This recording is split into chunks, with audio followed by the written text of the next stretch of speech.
નવસારી પૂર્ણા નદીના પાણી ઉતર્યા બાદ રાજકારણમાં ગરમાવો આવ્યો છે। પૂરગ્રસ્ત વિસ્તારોમાં લોકો સુધી મદદ ન પહોંચી હોવાના મુદ્દાને લઈને જિલ્લા કોંગ્રેસ દ્વારા કલેક્ટરને આવેદનપત્ર આપવામાં આવ્યું છે।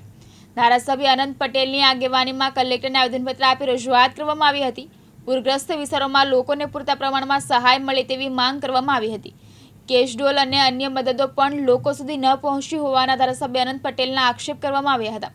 આગામી સમયમાં પાલિકા કચેરીનો ઘેરાવ કરવાની તૈયારી કોંગ્રેસે બતાવી હતી। નવસારીમાં જે પૂરગ્રસ્ત વિસ્તાર હતો, જિલ્લા કોંગ્રેસ સમિતિ સાથે અમે દરેક વિસ્તારમાં ફરીને નજરે એમની દયનીય પરિસ્થિતિ જોઈ અને આજે અમે જિલ્લા કલેક્ટરશ્રીને આવેદનપત્ર આપ્યું અને અમારી માંગણી છે કે અહીંની નગરપાલિકાના ચીફ ઓફિસરે લોકોને બચાવવા માટે સાયરનનો કોલ આપવાનો હોય, એમણે સાયરનનો કોલ આપ્યો નથી અને અહીંના લોકોનો જીવ જોખમે નાખી દીધો છે। જિલ્લા પ્રમુખ એવી વાત કરે છે કે પૂરના પાણી હતા ત્યારે તમે ક્યાં હતા, પરંતુ મારે તમને પૂછવું છે, તમે માત્ર સરકારી ગાડીમાં લટાર મારવા નીકળ્યા હતા। અમારા યુવાનો જાતે પૂરગ્રસ્ત વિસ્તારમાં જઈને લોકોના જીવ બચાવ્યા છે। દશેરા ટેકરીની વાત હોય, બેસત ખાડાની વાત હોય, હિદાયતનગરની વાત હોય કે અન્ય વિસ્તારની વાત હોય, આ વિસ્તારમાં દર વર્ષે પાણી ભરાય છે ત્યારે એને તકેદારીના પગલાંના ભાગરૂપે ચીફ ઓફિસરે તમામ જવાબદારી સ્વીકારવી જોઈએ અને જે લોકો સાથે કોમ્યુનિકેશન કરવું હતું એ એમણે કર્યું નથી। એટલે અમારી તો જિલ્લા કોંગ્રેસ સમિતિની માંગણી પણ છે કે ચીફ ઓફિસરને તાત્કાલિક ધોરણે સસ્પેન્ડ કરીને એને અહીંથી હટાવી દેવા જોઈએ।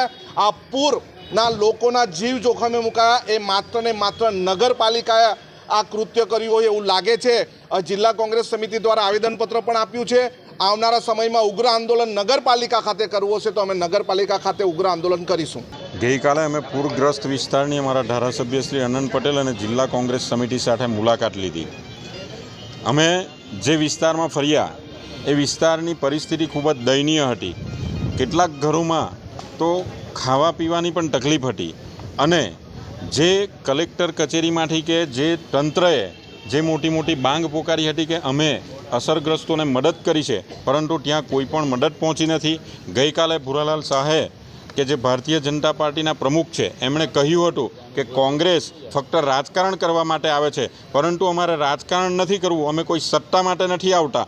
અમારે જે અસરગ્રસ્ત લોકો છે, જે આદિવાસી અને કચડાયેલા લોકો છે, જે વિસ્તારમાં પાણી ભરાયા છે, એ જે અસરગ્રસ્ત લોકોને જે તકલીફો છે એની તકલીફ જોવા માટે અને એની તકલીફ દૂર કરવા માટે અમે આવ્યા હતા। અમારે કોઈ રાજકારણ નથી કરવું અને અમારે લોકો સુધી સહાયતા પહોંચે એની માંગ છે। ફક્ત કેશડોલ આપીને લોકોને 3 દિવસ માટે કેશડોલ આપીને જે સહાય આપી એમ કહેવાય છે, પરંતુ એ ખરેખર જો સહાય આપવી હોય તો પૂરગ્રસ્ત લોકોને જે નુકસાની થઈ છે એનું સર્વે કરીને એને પૂરેપૂરી સહાય આપે એને સહાય કહેવાય। આ એક રીત રિવાજ પૂરી કરવાની જે વાત છે એનાથી અમને સંતોષ નથી અને જો આવનારા સમયમાં ખરેખર સહાય નહીં કરશે તો અમે હજી પાછા આવેદન આપશું અને જો આંદોલન કરવાની જરૂર પડશે લોકો માટે તો એના માટે અમે રોડ પર પણ આવશું। સાગર પ્રજાપતિ, દિવ્યાંગ ન્યૂઝ, નવસારી।